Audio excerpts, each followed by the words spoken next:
Assalamualaikum warahmatullahi wabarakatuh. Kembali lagi bersama Cikgu Hazim di dalam YouTube channel Cikgu Hazim Official.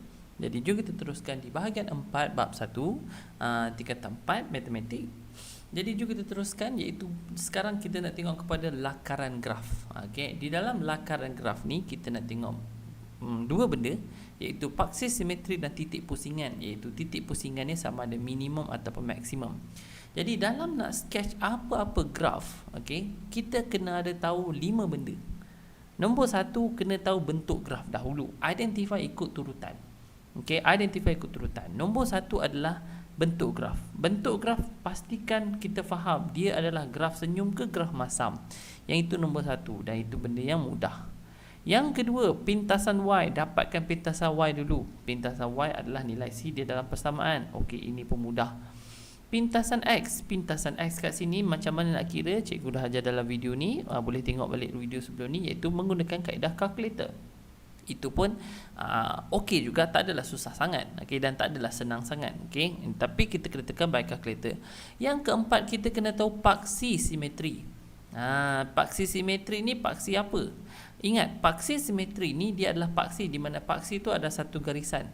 Dia adalah satu X line, di mana garisan line, okey, yang terletak di titik tengah daripada pintasan X. Maksudnya apa? Midpoint of X intercept. Bila masuk paksi ni, kita boleh fahamkan juga sebagai mirror line. Tak ada masalah. Mirror line. Jadi line yang manakah yang membahagikan graf kepada dua kiri dan kanan sama banyak dan sama rata? Jadi senang kira dia adalah midpoint of X intercept. Itu yang kita kena faham untuk paksi simetri. Sekali lagi cikgu tunjukkan contoh.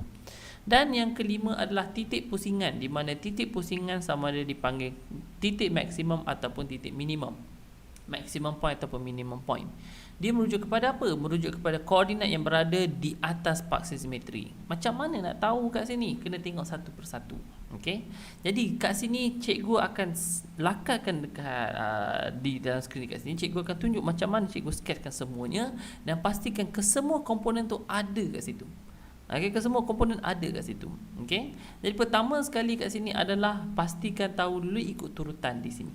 Ikut turutan. Macam mana nak masuk dapatkan titik pusingan dan sebagainya? Koordinat yang berada di paksi simetri, iaitu cikgu boleh bagi tips kat sini adalah masukkan nilai paksi simetri ke dalam persamaan asal. Okay, initial equation. Di mana kita akan ada initial equation kita. Jadi jom kita tengok macam mana nak buat satu persatu. Sebagai contoh, y equal to a, y equal to x square tolak 5x campur 6. Pertama sekali, of course, identify dahulu apakah nilai a, b, c. Nilai a kita adalah 1. Okay, b sama dengan negatif 5, c sama dengan 6. Jadi apakah komponen pertama? Komponen pertama kita A sama dengan positif. Bila A sama dengan 1, graf kita mestilah graf senyum. Okey, kita dah settle yang komponen pertama. Komponen kedua adalah pintasan Y. Pintasan Y, ingat pintasan Y adalah nilai C dalam persamaan. Jadi pintasan Y kita adalah sama dengan 6. Kita dah settle. Okey, pintasan Y sama dengan C, di mana C sama dengan 6. Di mana koordinat dia adalah 0, 6. Dah settle. Okey, pintasan X pula. Pintasan X kat sini yang kita kena cari menggunakan kaedah kalkulator. Kalkulator mana, tak kisah mana-mana pun boleh. Okey, cikgu tunjuk kat sinilah. Kalau nak balik ke mod asal, tekan mod dan tekan 1. Tapi nak pergi pada mod kuadratik, tekan mod 3 kali. Pergi EQN, tekan 1, tekan mod 1 lagi kali, and then tekan degree 2. Kalau nak tengok step, boleh tengok pada video sebelum ni. Dan A sama dengan 1, B sama dengan negatif 5, dan C sama dengan 6. Kita dapat 3 dan 2. Jadi kita tahu bahawa X sama dengan 3 dan X sama dengan 2. Okey, alright, kita dah faham kat sini. Tengok betul-betul. X sama dengan 1, X sama dengan 3 dan X satu lagi sama dengan 2. Bermaksud koordinat sini adalah 3, 0 dan di sini adalah 2, 0. Alright. Macam mana nak cari paksi simetri? Paksi simetri. Paksi simetri dia adalah midpoint of X intercept. Antara 2 dan 3 kat sini. Apakah midpoint dia? Macam mana nak cari midpoint? Midpoint tak sepatutnya susah.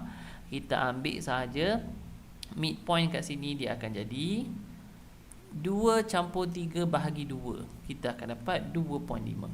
Jadi dia punya kedudukannya mestilah di 2.5. Alright, jadi sebelum cikgu tunjukkan macam mana nak cari titik pusingan dia, cikgu lukiskan dahulu graf ni. Okey, cikgu lukiskan dulu graf ni macam mana dan sebagainya. Okey, bila cikgu lukis di sini apa akan jadi? Okay, kita tengok satu-satu. Ni sketch sajalah, dia tak semestinya tepat. Nama pun lakar, dia tak semestinya tepat. Tapi yang kita kena tahu adalah paksi X, paksi Y dan sebagainya.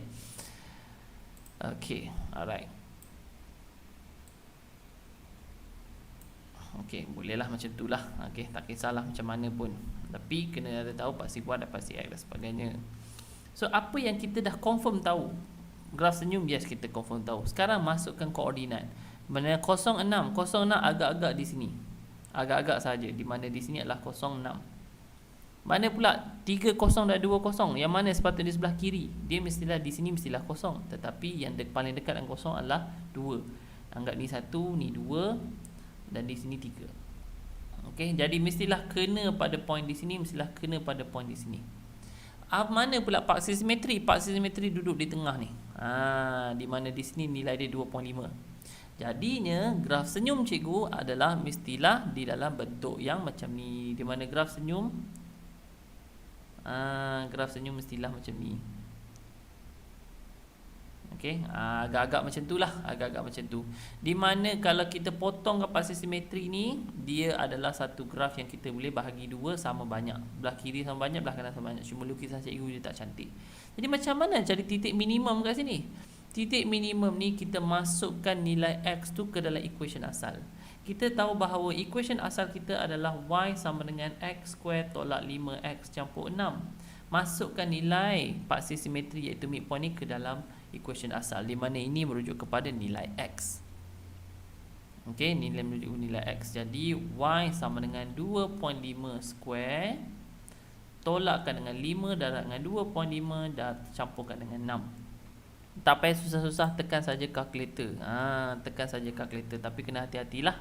Tekan mod pada asal kurungan 2.5 square tutup kurungan square, okey. Tolakkan dengan 5 buka kurungan 2.5 tutup kurungan dan campurkan dengan 6. Okey, kita akan dapat negatif 0.25. So Y sama dengan negatif 0.25. Jadinya titik minimum kat sini, nilai Y dia adalah, cikgu tarik ke kiri, dia mestilah negatif 0.25. Jadi koordinat di titik minimum ni adalah 2.5 dan negatif 0.25.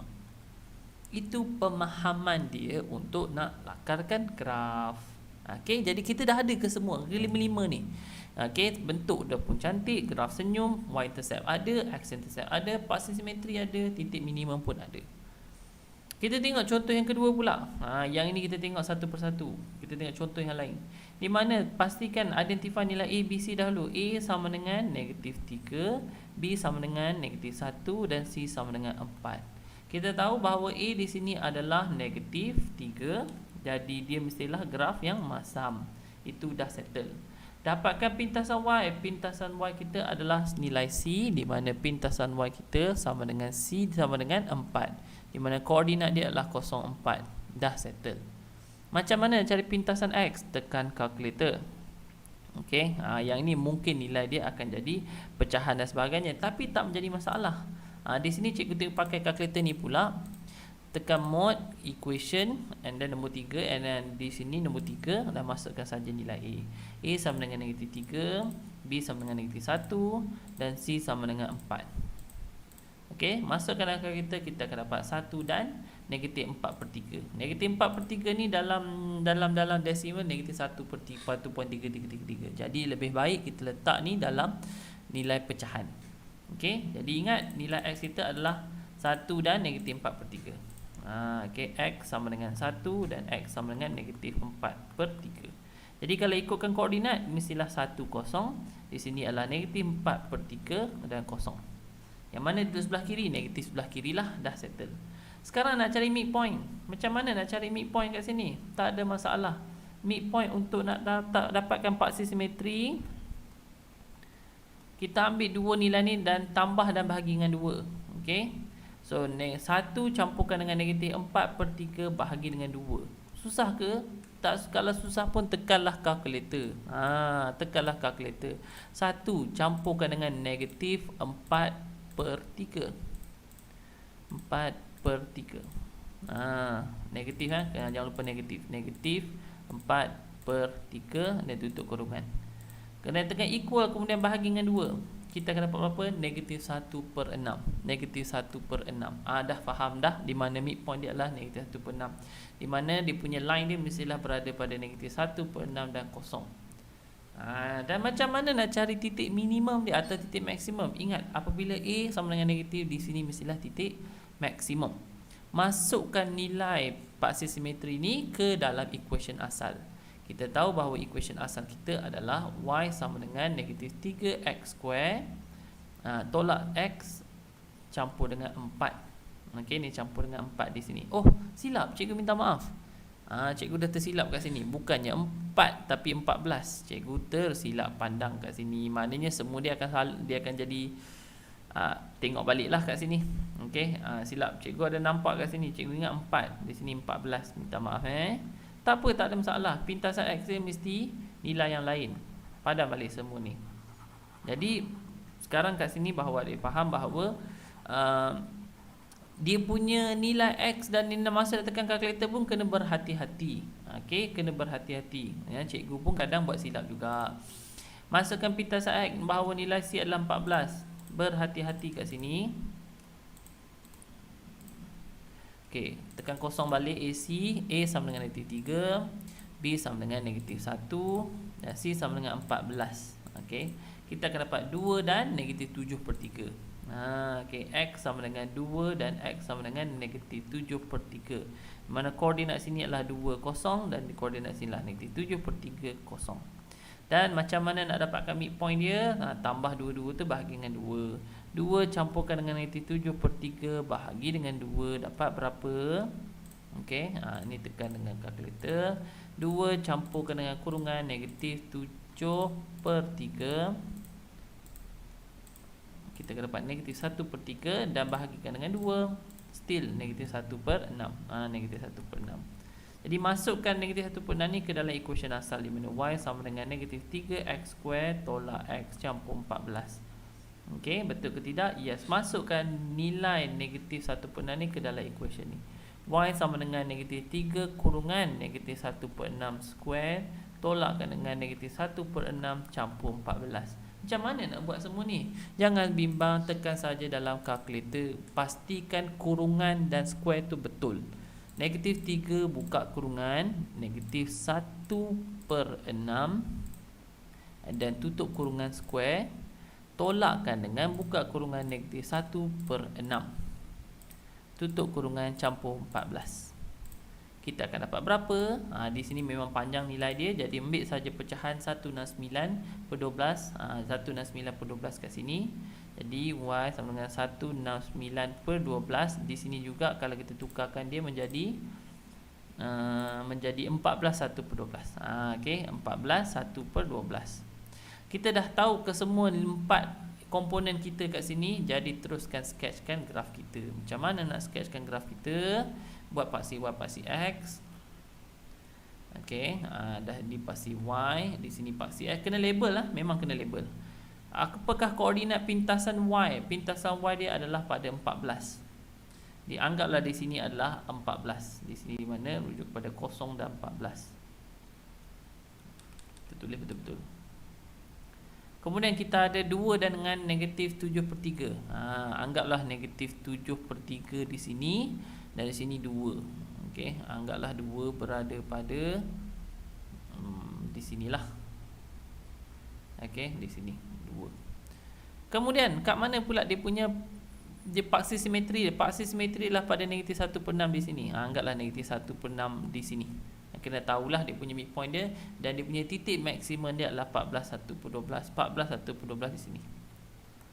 So dia mestilah bertemu di sini. Ni dia punya titik dia, dari sini titik dia, dari sini pun titik dia yang dia kena-kena.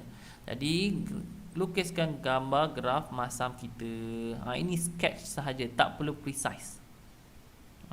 Tak perlu precise, tapi ini adalah karan sahaja. Di mana yang ini adalah titik ataupun line di mana bila dia bahagi sama banyak kiri dan kanan. Okey? Alright. Jadi itu sahaja untuk video cikgu kali ini. Kalau ada apa-apa masalah, boleh tekankan komen di bawah dan sila tekan like, share dan subscribe untuk video-video yang seterusnya. Okey? Jadi cikgu harap adik faham dan enjoy. Kalau tak faham, boleh ulang banyak kali. Jadi itu sahaja. Terima kasih. Jumpa lagi. Bye-bye.